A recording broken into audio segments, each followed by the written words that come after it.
안녕하세요, 김비트의 코인 생존기입니다. 일단 아까 영상을 찍어서 저희가 리뉴얼 한다는 영상이 올라갔을 텐데요, 비트 시황이랑 왜 지금 비트 투자해야 되고 왜 지금 유튜브를 저희 거를 또 봐야 되는지, 지금 어떤 시기인지 이런 거를 브리핑을 좀 드려야 될 것 같아서 영상을 또 찍고 있습니다.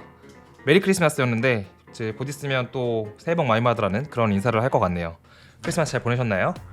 자, 그럼 비트 먼저 잠깐 짧게 보고 좀 중요한 내용 딥하게 다룰 건데, 아마 되게 중요한 내용이고 여러분이 홀린 듯이 볼 거라서 시간이 빨리 갈 겁니다. 재밌게 봐주세요.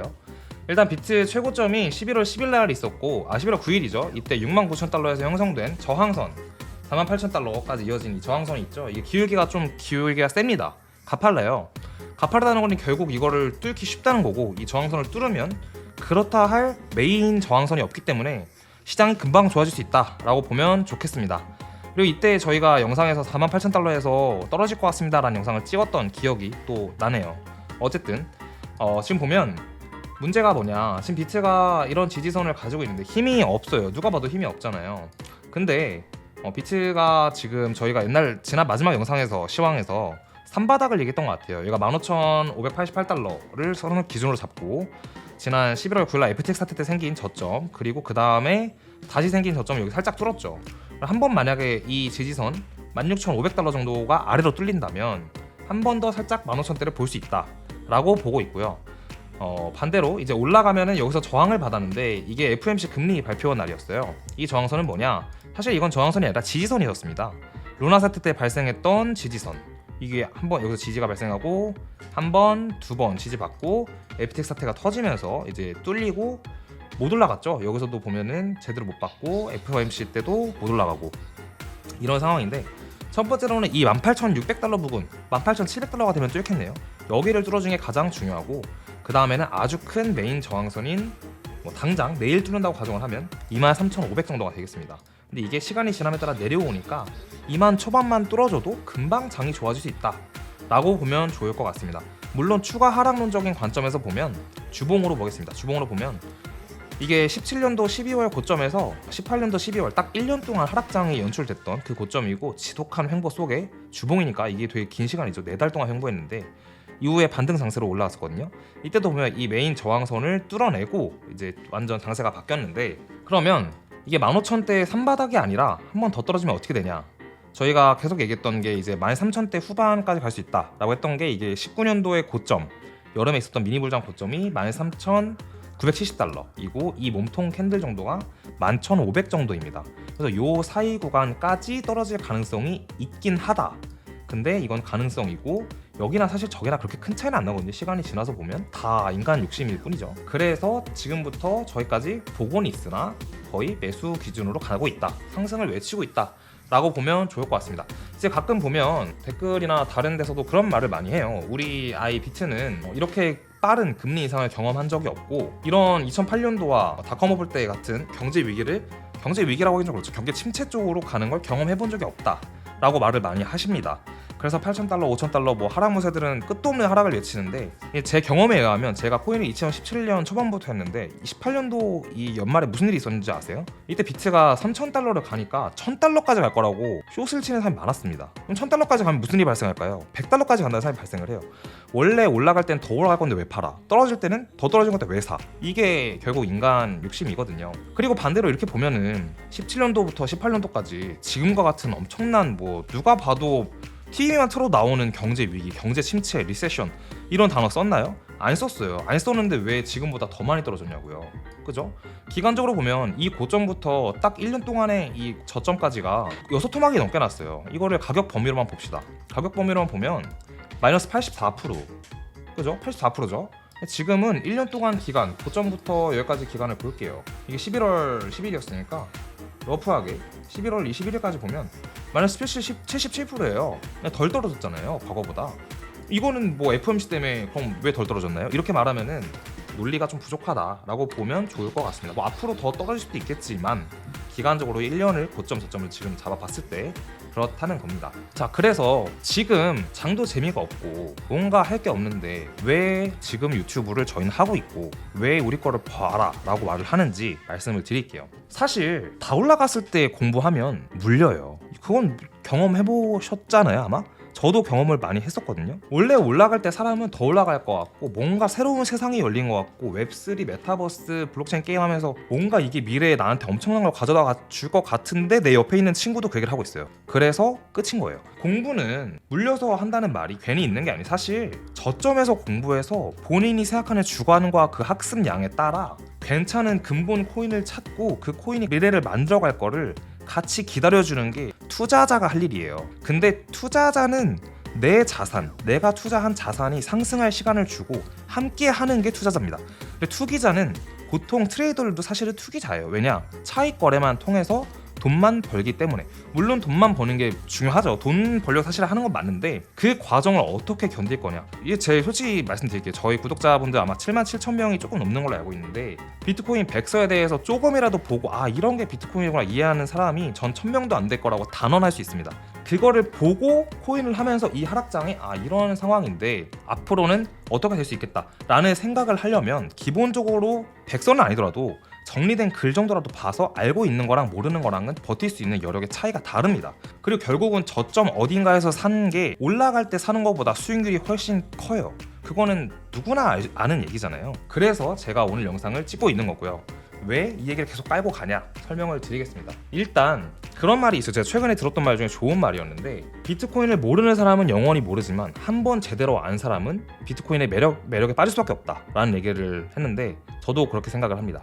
자, 2008년 금융위기와 닷컴 버블 때를 보면 닷컴 버블 때를 특히 보면은 그 당시에 닷컴을 붙여서 인터넷 프로토콜로 우린 이거 할게 저거 할게 했던 수많은 회사들이 탄생할 때마다 연일 고가를 갱신하며 주가가 엄청나게 올랐다는 거는 누구나 아는 사실이겠죠. 저희 채널을 본다면. 근데 그 당시에 결국 살아남은 회사가 아마존이랑 구글 같은 회사가 살아남았고 실제로 많은 사람들이 사용하기에 유익한 서비스를 만들어내서 지금까지 주가 성장을 했잖아요.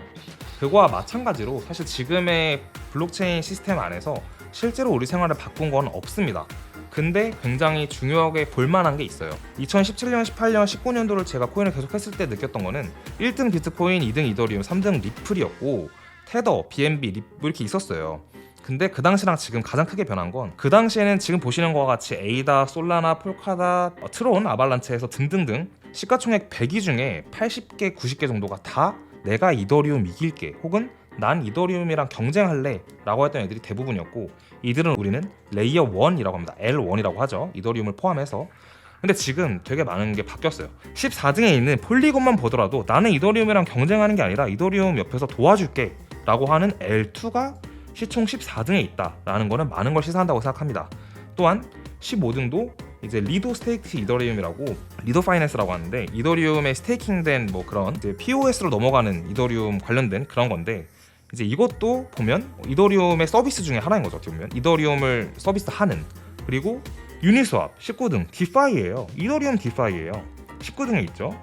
그리고 21년도에는 더 위에 있었는데 지금은 좀 밀려난 45, 46등 메타버스 관련이잖아요. 샌드박스랑 디센트럴랜드. 그리고 47등에 엑시도 옛날에 높았죠. 블록체인 게임이었고 48등은 아베 디파이잖아요. 그러니까 이더리움 예하에서 현재 이더리움의 서비스를 하고 있는 애들이 실제로 시총 100위 안에 꽤나 많이 포진돼 있다라는 거는 마치 닷컴 버블 이후에 실제로 돌아가는 서비스인 회사들이 살아남은 것처럼 미래의 대중의 선택을 더 받을 수 있다라는 생각이 듭니다. 그래서 저희가 찍은 주말 영상을 보시면 그래도 꽤 많은 코인들에 대해서 분석을 해놨어요. 이게 뭐 좋다 나쁘다 그런 게 아니라 에이다는 뭐하는 코인입니다. 솔라나는 뭐하는 코인입니다. 시바는 어떤 코인입니다. 이런 거를 설명을 많이 해놨어요. 이걸 알고 있는 거랑 모르고 있는 거랑은 나중에 올라갈 때 아 그래도 김비트 채널에서 저번에 얘기했던 에이다가 이런 거였지 투자해볼만 한 것 같던데 투자해볼까 이거랑 에이다 모르네 사야 되나 이거랑은 다르다는 거죠. 그래서 지금부터 많이 학습을 하는 게 매우 중요하다고 생각합니다. 자, 그리고 보면 지금이 어떤 시기냐. 사실 지금 1973년에 1차 석유 파동 74년도까지 있었죠. 그리고 1978년도부터 81년도까지 2차 석유 파동이 있었는데 되게 비슷하거든요. 이 얘기를 제가 22년 1월 10일 날 했습니다.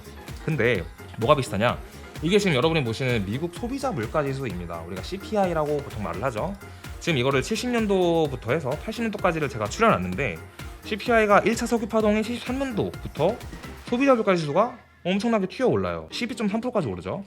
그리고 75년도부터 이제 77년도까지 4.9% 빠집니다. 이 과정에 오른 게 금이에요. 73년도에 올랐다가 석유 파동이 터지면서 다소 떨어져요. 74년도까지가 석유 파동이었거든요.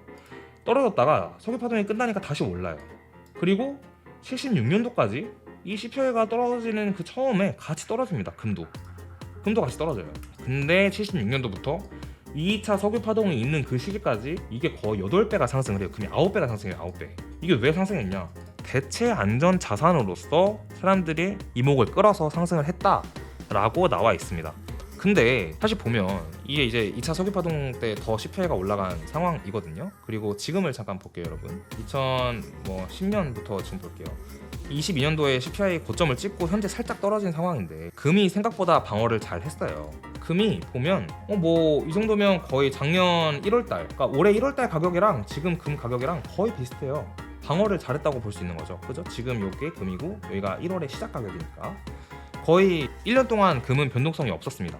근데 비트가 당장은 빠진 건 맞아요. 당장 빠진 건 맞는데 금도 처음에는 저때 73년 석유파동 14년 이후에 처음엔 빠졌습니다. 그죠? 여기서 빠지고 나서 다시 2차 석유파동 전부터 오르기 시작해서 2차 석유파동 때 이 가치를 발현한 거거든요. 보시면 여기잖아요. 2차 석유파동 80년도까지. 그죠? 이 76년도부터 1차 석유파동 이후부터 금의 가치가 계속 올라가요. 저는 사실 비트도 이럴 가능성이 매우 높다고 생각을 하는데 당장 우리가 뭐 전쟁이 지금 저는 우리나라가 전쟁이 안 날 거라는 생각을 해본 적이 없습니다. 군필자인데 군대를 다녀온 이후로부터 언젠가 날 수 있다는 생각을 항상 하고 있어요. 그래서 전쟁 나면은 저도 군대 바로 갈 거예요. 갈 건데 러우 전쟁을 봐도 알듯이 우크라이나에서 지원받은 게 처음에 비트랑 이더 지갑 파가지고 자금 받았잖아요. 실제로 러시아 부자들도 한간의 소문에 의하면 비트코인으로 바꿔서 해외로 도주해서 잘 살고 있다 이런 얘기가 있는데 우리가 그 나라의 화폐를 몽땅 들고 해외로 갈 것도 아니고 금을 바리바리 싸들고 비행기 타고 어디 갈 것도 아니잖아요. 어떻게 보면 가치를 저장해서 아주 편리하게 이동할 수 있는 수단이 비트코인이다 라고 보면은 저는 비트코인의 가치가 충분히 금처럼 과거에 이때 금처럼 될 수 있다라고 생각을 합니다. 그리고 금의 가치가 오르는 것처럼 비트코인의 가치가 오른다면 결국은 시장 가치가 올라서 어떤 다른 알트코인들이 새롭게 세상을 변화시킬 거고 그 변화시키는 매스 어둠션에서 많이 오르는 코인이 있을 거다. 그리고 저희가 그런 걸 많이 앞으로도 뭔가 좋은 코인을 잘 찾아서 소개를 시킬 텐데 그걸 시사하는 게 바로 폴리곤의 시가총액과 보면 아까 본 것처럼 리도가 있고 뭐 샌드박스와 디센트럴랜드, 엑시, 아베 이런 게 현재 미래에 어떻게 될 건지를 시사하고 있다라고 저는 말을 하고 싶습니다. 분명한 건 17년도에 투기성 자본이 많았다면 20년, 21년도에도 투기성 자본이 분명히 많았지만 훨씬 줄고 투자 자본이 더 많았습니다.